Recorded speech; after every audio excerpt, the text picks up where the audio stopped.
All right, today's topic. Johnny Depp and Amber Heard are going at it in court. If you aren't aware, the actor has been married to Amber Heard for quite some time, and then they're getting divorced, and it's been a messy affair. We've covered a few videos, which I'll link below. 2 years before. Yeah. 2 years earlier that we covered that. Now they're in a lawsuit. Johnny Depp's taking her to court, and so it's been all over YouTube. People have been asking us to cover it. Some of it we've already covered, so we're going to do a quick recap, and then we're going to go into some of the new stuff, which I think is crazy, and some of the tidbits that I've heard that really surprised me. The thing, and you figured in the face, and you said, "No, I didn't. What the are you talking about?" And I watched you lie, and then I didn't punch you. By the way, I'm sorry that I didn't hit you across the face, but I was hitting you. It was not punching you, babe. You're not punched. Don't tell me what it feels like to be punched. That audio never fails to still sound so fucked up. It's fucked up. I don't care who it was that was saying that shit. I didn't punch you. I hit you. What? What does that make it better? I didn't punch your face. I hit your face. No, it's the... I'm sorry I didn't hit you across the face with a close fist. Like, I didn't. The minimization of all the stuff that you did. Yeah. I did start a physical fight. Yeah, you did. So I had to get out of there. Yes, you did. So you did the right thing, the big thing. You know what? You're admirable. It's pretty. Call me out on it and help me. I will try. Help me, because you might not even realize I'm doing it. You gotta help. My fucked up behavior is your responsibility to fix. So when I'm hitting you and putting my hands on you, you gotta help me stop. All right. This is gonna turn really. This can turn really quickly in like, yo, look what you make me do. You make me do these things, and then when it happens, you don't stop me. Now, Jesus, fuck. I promise it won't explode if we just do the things a little different in the fight. You know, like, don't walk away from me. Do it in a different way, and I promise I won't resort to the same shit. I promise. This is so controlling. It's like, don't walk away, don't leave. The only kind of power that a man has in these kind of situations is to remove himself from it. She's trying to take even that away. Don't leave. Don't walk away from me. Don't leave. Do it my way, and we can fix it. Ooh. You can please tell people that it was a fair fight and see what the jury and judge thinks. Tell the world, Johnny. Tell them, Johnny Depp. Johnny Depp, man, I'm a victim too. And yes. It's a fair fight. And see how many people believe or side with you. Believe victims.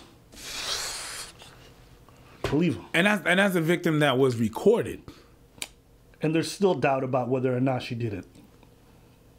It doesn't matter for fair fight. Exactly, because you're bigger and you're stronger. And so when I say that I thought you could kill me, that doesn't mean you counter with you also that you lost your own feet. You believe I'm an abuser. You believe I'm an abuser. This girl cut off a piece of his finger. Yeah. And says that's invalid because he's bigger and stronger. Yeah. I got a lot of tolerance, so I'm good today. But if you would have caught me with this bullshit a couple of years back, I would have lost my mind. Do you believe you're an abuser? Do you believe you abused me physically? Do I physically believe? Do I believe I physically abused you? Yes. Do you know I'm 115? Well, not anymore, but I was 115. Let's just divert the conversation. So because you're under 115, you can never be an abuser. Never. That's what it is. 15 pounds. I'm a 115-pound woman, and I have the capacity to abuse. That's not the question. That's not the question. Have I ever been able to knock you off of your feet and say she started it? Really? I have never been able to overpower you. That's the difference between me and you. Why did you try? And that's the difference that the whole world and the jury and the judge will see, is that there is a very big difference between me and you. What fascinates me is that as a woman, she understands how she's perceived. She understands how, so she feels like she got a carte blanche to do whatever. Well, she's an actress. It's not like she's just unaware. She's 100% aware about the perception, and she uses it to her advantage. Yes, but Abba. Aware. Abba, she's an actress, and we call that a casting. What you mean? knowing what you look like and what you portrayed, that. it's casting. So you're cast in a role. So yes, of course, her primary job is to understand her casting. You know what? I was just realizing as I'm listening to this, I'm not mad. I'm not upset. I'm not bothered. I'm just tired. Yeah. I'm tired. I've just seen this in my whole life. I've heard it from women in person. I hear it from folks online. We covered it a few times. Yeah. I did my yelling. Now I just hear it. I'm just resigned to it. It's just the reality of the world. I got a message. That's what it is. This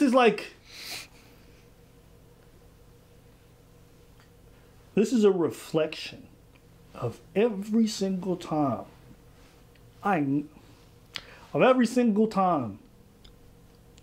Owens felt comfortable putting her hands on me, and you can't do nothing. And you see the way the world looks and doesn't say nothing, and this is the embodiment of that. That's what this is. So, after years of dealing with that anger or the being upset about certain experiences, after a while you come to a certain level of acceptance, and you're like, you can't change it. So you're just like, what do I do? Do I want to stay angry and indignant about it? That's tiring. And so that's why I think about when I hear these clips, I just get tired. And up until that point in time, did you hear anything that led you to believe that a crime had been committed? I did not. So this is a police officer responded to Amber Heard's call for 911 in regards to violence happening inside the house by Johnny Depp against her. So the police officer, the woman who showed up, she's testifying in court. Up until that point in time, did you see anything that made you believe that a crime had been committed? I did not. Up until that point in time, did you hear anything that made you believe that there had been an act of domestic violence there? I did not.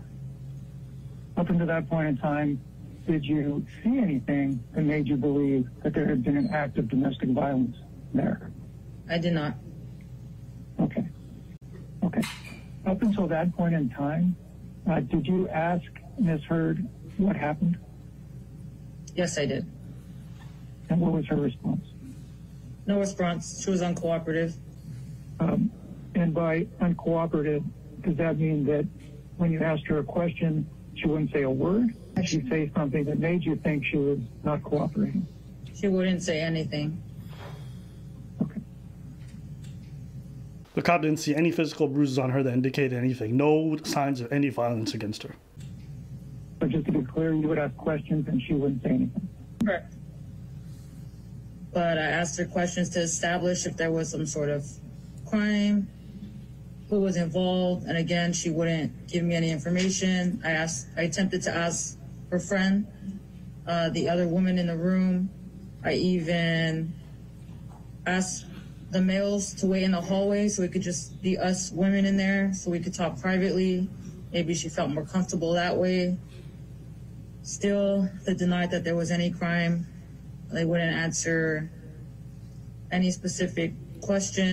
So this is a psychologist who interviewed Amber Heard. The results of Ms. Heard's evaluation supported 2 diagnoses: borderline personality disorder and histrionic personality disorder. One of the primary things I learned was that she had a very sophisticated way of minimizing any personal problems.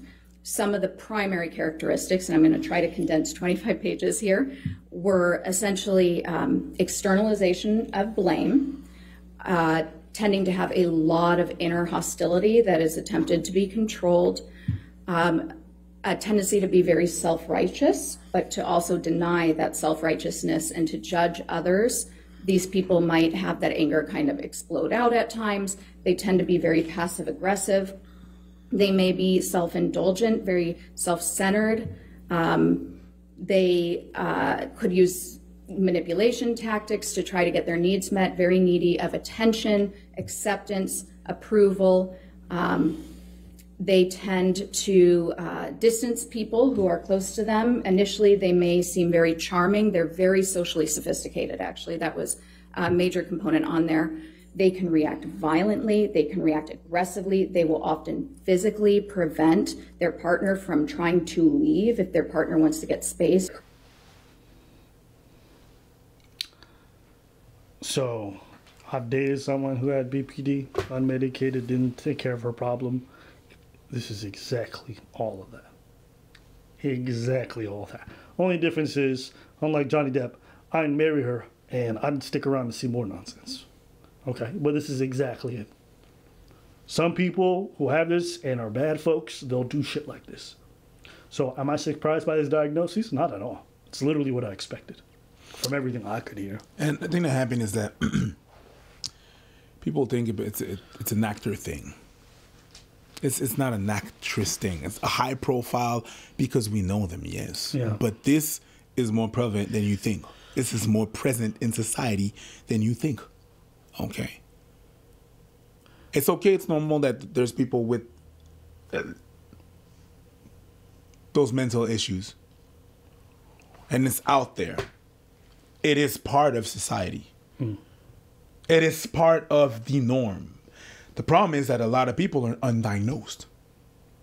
And they just, like that, they don't even know it. These people are there. So whenever, don't think that it's something that is, it's just something that just happened once and it's not the norm. It's out there. It is there. Most of the time, people don't record. Most of the time, it is not as high profile, so we never hear about it. But that happens. And most of the time, people do not have the means to defend themselves like that into court, especially if they didn't think about recording the altercation. So, this is a weird thing, right? Folks will ask, why would Johnny stay with this woman, seeing this all over years, considering she has a past of doing this to other folks? Why? Here's the weird thing about deeply flawed people, okay? When you're deeply flawed yourself, but in a different way, Johnny in this case was an addict, got mental issues himself, I'm sure, right? He sees her, who's in need. And the weird ups and downs that you participate in become addictive in and of themselves. The highs become the highest and the lows become the lowest. You want to know why the highs become the highest? Because when you go so low, when you look up at the summit, you're like, damn, I'm in this valley. We getting up there. Whoo, it's even better. But when the lows are so low, the high is a reward. Yes. That's the thing. Right? So where most of us are here, maybe just motherfuckers doing this feel like they've achieved much more, even when they're starting at a much lower point. It's like it's a weird loop. You feel much more satisfaction, more involvement, more emotional connection because you're dealing with so much extreme. It becomes highly addictive. You get pulled in, pulled out. That's how people get stuck in these cycles. You don't have to go really that far. You've ever heard about makeup sex? That's the same model. Yeah. It's the same thing. Sure. How the makeup sex was so good because the low was so low. Yeah. So it's rewarding. And then your body end up releasing dopamines and this and that and whatever. And the third, so it becomes addictive. But You get addicted to the feeling of taking someone from their worst point and bringing them to their highs. But when they're so often going like this with borderline, you're just constantly in loops. I had to pull myself because I'm like, wait, I had to take a third person opinion about this shit looks crazy. My brain can feel it, but like my heart's somewhere else. And I'm like, oh, hell no. I was getting sucked into, it's like quicksand. Mm-hmm. The more you try to... Mm-hmm. The move? Yeah. And the thing that happened is that if you were not involved in that situation, you'd probably see things in a different way. But you wouldn't have been as invested, right? Yeah. So I understand how you can stay in that kind of thing for so long. Especially when you see yourself as flawed and you're like, if I help this person, they can help me with my flaws in a way. Mm-hmm. There's definitely that reciprocal energy. So that's just some of maybe the mindset potential. I can't say for sure. Do a little throwback to a classic moment. And I never think about myself that way. I never defend myself that way. I never see myself as a victim. It's twofold. In which I used to live. One that reminded me that despite all that I had done and fought for, all I had said and survived both before and through my very public, heart-wrenchingly lonely battle for justice, that I, a woman, would never truly see it. As she's saying this, you have to understand that she actually believes what she's saying. She believes that. That she believes it. That my voice couldn't fully count. That despite what it took for me to stand up and finally raise my voice and to speak my truth. My truth. Isn't that the worst sentence to come out of an abuser? The last decade? Yeah. One of the... My truth? People just use that to justify whatever. Yeah, but it's my truth. No. Bitch, what happened? You cut a motherfucker finger off. That's what you did. But my truth is no. That's not your truth. Yeah. There's my truth, his truth, and the truth. Right? And somewhere generally is a little bit more in the middle. But anyways, let's keep playing. It didn't really matter. The deck was stacked against me in ways I couldn't even begin to imagine. Is she reading poetry? That's a blast from the past, ain't it? Is she reading poetry? The deck was this. Hold on. That was me that said that. Hold on. Yeah, it was you that said that. But the way it's just the way. Is she reading? It's just no, but she has the same like vernacular and way of talking as someone that's. I was about to do this. This is what happens when actors try to sound deep and insightful. Yeah, they always sound like that. Yeah. Whenever actors take up social justice, they sound corny like this. I'm gonna say. It's just funny she's saying that. She's saying like the deck was stacked against me. In a previous recording, she goes on to say, if you go in front of a judge and say this stuff, who do you think is going to believe you, Johnny? Who in the world is going to believe you? You can please tell people that it was a fair fight and see what the jury and judge think. Tell the world, Johnny. Tell them, Johnny Depp. Johnny Depp, man, I'm a victim too. And yes. It's a fair fight. And see how many people believe or side with you. Here she's talking about the deck is stacked against her. Meanwhile, she's literally telling Johnny Depp, who's going to believe you? Do you think you have a chance? It's believe her, not Johnny. Instead of aid, support, respect, I would be met instead with hostility, skepticism, and shame. Yes, fuck yes. Enough is enough. Time's up. Me too. Our lives matter. It is worth fighting for a world where things are better, where things are more fair for everyone. Except Johnny. That's really what this whole trial is. Fair for everyone except Johnny. Because Johnny Don loves everything and nobody's really talking about it the way they was talking about it when it was Amber that was being suffering. Now it's Johnny. People watch, but it's not as loud. I see. Yeah, the apology is not as loud as the disrespect. It's not. But it's okay. Carry on. Who cares? Isn't it wild? Right. With all this evidence, all this footage, this audio tape, all this other stuff. They still down. She's still doing movies. Yes. Wasn't she on the cover of L'Oreal the other day? She was a spokesperson for L'Oreal or some shit. I was like, God damn. You lost me. Like I said, this is probably the last video I'll do unless there's like a verdict that's crazy. But I'm just tired of this bitch. I know Johnny's tired of this bitch because he's been married to her. I just seen her for 3 videos and I'm tired of this bitch. What do you mean? You heard too much about her? Don't laugh. Don't encourage me. Hey, listen. Don't encourage me. Listen. Preach's comedy skills, missing. Amber alert.